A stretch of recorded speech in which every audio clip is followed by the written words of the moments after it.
Before proceeding ahead, if you're new to the channel, make sure you subscribe, hit the bell icon, and if you find the content useful, share it with friends and data science enthusiasts and smash that like button. Now coming to our types of plots, let me just zoom in the screen a bit.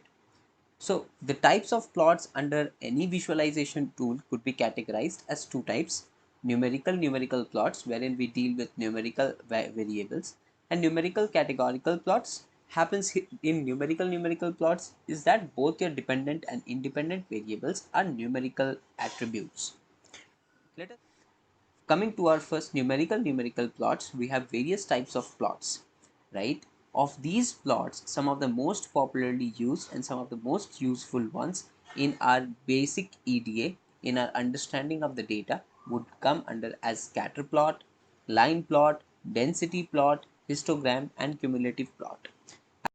Under our categorical plots, we will see the distribution based plots, which are the box plot, aggregation based plots, which are bar plot, comparisons between multiple variables in our categorical data, and pie chart.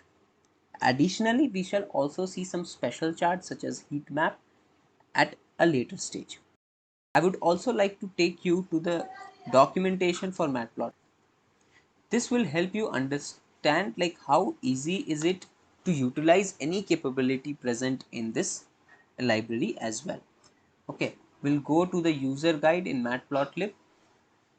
We'll see certain examples which are already present there. If you head over to this website and go to examples, if you will see all types of plots with their available examples are present here. Bar color demo, bar label demo, stacked bar plot, cap style, also many other plots which we aren't discussing here are also included. Now if you see that all the various plots, even images, contours, fields, how to load images in Matplotlib, right?